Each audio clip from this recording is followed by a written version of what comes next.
அஸ்ஸலாமு அலைக்கும் ஃப்ரெண்ட்ஸ். இந்த வீடியோவில் நம்ம பார்க்க போகிறது உதிரியான பெர்ஃபெக்டான உருளைக்கிழங்கு வறுவல் எப்படி பண்ணலாங்கிறத நம்ம பார்க்க போகிறோம். வீடியோவை ஸ்கிப் பண்ணாமல் பாருங்கள் ஃப்ரெண்ட்ஸ். அப்போ தான் உங்களுக்கு கிளியராக புரியும். அப்போ தான் உங்களுக்கும் பெர்ஃபெக்டான உருளைக்கிழங்கு ஃப்ரை கிடைக்கும். அது மட்டும் இல்லாமல் கட் பண்ண உருளைக்கிழங்கு கருத்து போகாமல் ஃப்ரிட்ஜில் ஒரு 3 நாளைக்கு எப்படி நம்ம ஸ்டோர் பண்ணி வைக்கலாங்கிற டிப்ஸ் ஷேர் பண்ணியிருக்கேன்.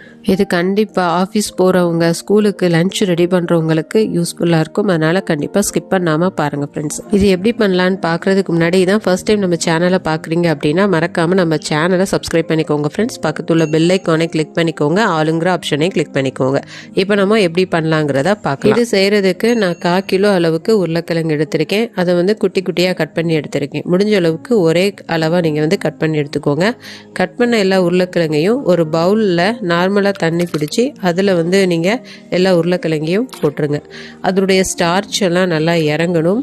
அதுக்காண்டி தான் ஒரு 5 நிமிஷம் நம்ம வெயிட் பண்ணுவோம். அந்த ஸ்டார்ச் எல்லாம் இறங்குறதுக்காண்டி 5 நிமிஷம் வெயிட் பண்ணதுக்கு அப்புறமேலு அந்த தண்ணியை நீங்கள் ஃபில்டர் பண்ணிடுங்க. திரும்ப ஒரு தடவை இதே மாதிரி தண்ணி பிடிச்சி உருளைக்கிழங்க அதில் போட்டு 15 நிமிஷம் வெயிட் பண்ணலாம். 15 நிமிஷத்துக்கு மேலே அது தண்ணியிலே இருந்தாலும் ஒன்றும் பிரச்சனை கிடையாது. இந்த 2 ஸ்டெப்பையும் நீங்கள் கரெக்டாக பண்ணிட்டீங்க அப்படின்னா உங்களுக்கு உருளைக்கிழங்கு பொரியல் ரொம்ப சூப்பராகவே வரும். இப்போ 15 நிமிஷம் ஆயிடுச்சு. இதை நான் ஃபில்டர் பண்ணி எடுத்துட்டு இப்போ நம்ம எப்படி செய்யலாங்கிறத பார்க்கலாம். இப்போ இதை செய்கிறதுக்கு நான் ஒரு ஃப்ரையிங் பேன் எடுத்திருக்கேன். 1 டேபிள் ஸ்பூன் அளவுக்கு நான் எண்ணெய் சேர்த்துருக்கேன். எண்ணெய் நல்லா சூடானதுக்கு அப்புறமேலு 1 ஸ்பூன் அளவுக்கு கடுகு ஆட் பண்ணியிருக்கேன். 1 ஸ்பூன் அளவுக்கு உளுந்து ஆட் பண்ணியிருக்கேன். உளுந்தும் கடுகும் கொஞ்சம் பொரிஞ்சதுக்கு அப்புறமேலு கொஞ்சமாக கருவேப்பிலை ஆட் பண்ணிக்கிடலாம். இப்போ ஒரு 1/2 ஸ்பூன் அளவுக்கு இஞ்சி பூண்டு பேஸ்ட்டு ஆட் பண்ணிக்கிடுவோம். இஞ்சி பூண்டு பேஸ்ட்டு உருளைக்கிழங்கு பொரியலுக்கு ரொம்ப அட்டகாசமான டேஸ்ட்டு கொடுக்கும். அதனால் கொஞ்சமாக நீங்கள் ஆட் பண்ணிக்கோங்க. இஞ்சி பூண்டுடைய பச்சை வாசனை போனதுக்கு அப்புறமேலு ஒரு 4 பல் பூண்டு நான் தட்டி வச்சுருக்கேன். இப்போ நான் அதை ஆட் பண்ணிக்கிறேன். உருளைக்கிழங்கு பொரியலுக்கு பூண்டு ரொம்ப நல்லது. அதனால் கண்டிப்பாக மறக்காமல் கொஞ்சமாக பூண்டு ஆட் பண்ணிக்கோங்க. டேஸ்ட்டும் ரொம்ப சூப்பராக இருக்கும் நீங்கள் பூண்டு ஆட் பண்ணுறதுனால. பெருங்காயத்தூள் 1/2 ஸ்பூன் அளவுக்கு ஆட் பண்ணிக்கோங்க. நான் பெருங்காயத்தூள் ஆட் பண்ணும்போது வீடியோ எடுக்க மறந்துட்டேன்.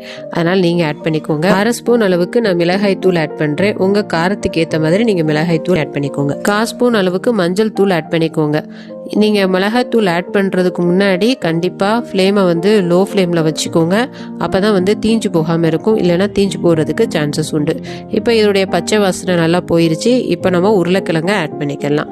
நான் 1/4 கிலோ அளவு உருளைக்கிழங்க ஆட் பண்ணுறேன்.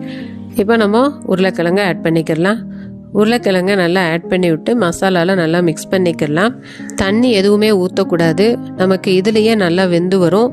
தண்ணி ஊற்றணும் அப்படின்னா உருளைக்கிழங்கு உடஞ்சிரும். இப்போ தேவையான அளவு உருளைக்கிழங்குக்கு உப்பு ஆட் பண்ணிக்கலாம். இப்போ மூடி போட்டு நம்ம மூடி வச்சிடலாம். அப்பப்போ மட்டும் ஓப்பன் பண்ணி விட்டு மிக்ஸ் பண்ணி விடுங்க. இனி நான் வெந்ததுக்கு அப்புறமேலே எப்படி வந்திருக்குங்கிறத காமிக்கிறேன். உருளைக்கிழங்கு இன்னும் நல்லா கிறிஸ்பியாக வேணும் அப்படின்னா நீங்கள் இந்த டிப்ஸை ட்ரை பண்ணி பாருங்கள். நீங்கள் செகண்ட் டைம் தண்ணி பிடிச்சி 15 நிமிஷம் நான் வைக்க சொன்னேன். அதை நீங்கள் அப்படியே ஃப்ரிட்ஜில் தூக்கி வச்சிருங்க. நான் 15 நிமிஷம் சொன்னதை நீங்கள் ஒரு 1/2 அன் ஹவர் அந்த கூலிங்லேயே வச்சிட்டீங்க அப்படின்னா தண்ணி நல்லா கூலிங் ஆயிரும். நீங்கள் அதுக்கப்புறமேல அதை ஃபில்டர் பண்ணி இதே மாதிரி நீங்கள் ஃப்ரை பண்ணீங்க அப்படின்னா உங்களுக்கு நல்ல கிறிஸ்பியாகவும் ஒட்டாமலும் உங்களுக்கு சூப்பராக வரும். நீங்கள் நான்ஸ்டிக் பேன் மாதிரி யூஸ் பண்ணாமல் இரும்பு கடாயில் செஞ்சு பாருங்கள். ரொம்ப சூப்பராக வரும். நம்ம ஏற்கனவே இரும்பு கடாயில் எப்படி உருளைக்கிழங்கு ஃப்ரை பண்ணுறதுன்னு நம்ம வீடியோ போட்டிருக்கோம். அதை டிஸ்கிரிப்ஷன் பாக்ஸில் கொடுக்குறேன். வேணுங்கிறவங்க செக் பண்ணி பாருங்கள். அதுவும் ரொம்ப சூப்பராகவே வரும். இப்போ நமக்கு உருளைக்கிழங்கு ஃப்ரை சூப்பராக ரெடி ஆயிடுச்சு. பாருங்கள் எப்படி ஒட்டாமல் உதிரியாக வருது அப்படின்னு உங்களுக்கு பார்த்தாவே தெரியும். இந்த மாதிரி பெர்ஃபெக்டாக வரணும் அப்படின்னா நான் சொன்ன சில டிப்ஸுகளை நீங்கள் ட்ரை பண்ணி பாருங்கள். கண்டிப்பாக யூஸ்ஃபுல்லாக இருக்கும். இப்போ நமக்கு உருளைக்கிழங்கு ஃப்ரை பெர்ஃபெக்டாக ரெடி ஆயிடுச்சு. ஃபைனலாக நம்ம கொஞ்சமாக கருவேப்பிலை ஆட் பண்ணிக்கலாம். கருவேப்பிலுடைய ஃப்ளேவர் ரொம்ப நல்லாயிருக்கும். அதனால் கண்டிப்பாக மிஸ் பண்ணாமல் ஆட் பண்ணிக்கோங்க ஃப்ரெண்ட்ஸ். இப்போ நம்ம நல்லா மிக்ஸ் பண்ணி விட்டு இனி நம்ம சர்வ் பண்ணிட வேண்டியதுதான். அவ்வளோதான், நமக்கு உருளைக்கிழங்கு ஃப்ரை பக்காவாக ரெடி ஆயிடுச்சு. இது தயிர் சாதம், சாம்பார் சாதம், ரசம் சாதம் எல்லாத்துக்குமே நல்ல ஒரு பக்கா காம்பினேஷனாக இருக்கும். கண்டிப்பாக ஒரு தடவை ட்ரை பண்ணி பாருங்கள் ஃப்ரெண்ட்ஸ். பார்த்துட்டு எப்படி வந்ததுங்கிறத எனக்கு மறக்காமல் கமெண்ட்டில் ஷேர் பண்ணுங்கள்.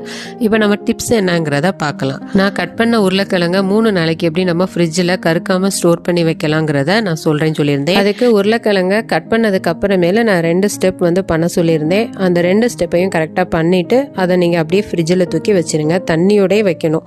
தண்ணியோடு வைக்கிறதுனால உருளைக்கிழங்கு கருத்து போகாமல் உங்களுக்கு 3 நாள் வரைக்கும் அது ஃப்ரெஷ்ஷாகவே இருக்கும். அந்த 2 ஸ்டெப் என்னன்னு தெரியல அப்படின்னா வீடியோவை ஃபர்ஸ்ட்லேருந்து பாருங்கள், கண்டிப்பாக உங்களுக்கு புரியும். நீங்கள் உருளைக்கிழங்க ஃப்ரிட்ஜில் வச்சதுக்கு அப்புறமேல் நீங்கள் நெக்ஸ்ட் டே நீங்கள் ஃபில்ட்ரு பண்ணிவிட்டு இந்த பொரியல் பண்ணி பாருங்கள். இதே மெத்தடில் உங்கள் பொரியல் பெர்ஃபெக்டாக உதிரியாக ரொம்ப சூப்பராக வரும். நீங்கள் 3rd டே பண்ணாலும் ரொம்ப சூப்பராகவே வரும். நீங்கள் ட்ரை பண்ணி பார்த்துட்டு எப்படி வந்ததுங்கிறத எனக்கு மறக்காமல் கமெண்ட்டில் ஷேர் பண்ணுங்கள். நான் சொன்ன டிப்ஸ் எல்லாம் கண்டிப்பாக எல்லா பேருக்குமே யூஸ்ஃபுல்லாக இருக்கும் நான் நம்புகிறேன். இந்த வீடியோ பிடிச்சிருந்துச்சுன்னா லைக் பண்ணுங்கள். உங்கள் ஃப்ரெண்ட்ஸ், ரிலேட்டிவ்ஸ் எல்லா பேருக்குமே நிறைய ஷேர் பண்ணி விடுங்க. மறக்காமல் ஹசீஸ் ரெசிபீஸ் தமிழை சப்ஸ்கிரைப் பண்ணிடுங்க ஃப்ரெண்ட்ஸ். நம்ம நெக்ஸ்ட் வீடியோவில் பார்க்கலாம். தேங்க்ஸ் ஃபார் வாட்சிங்.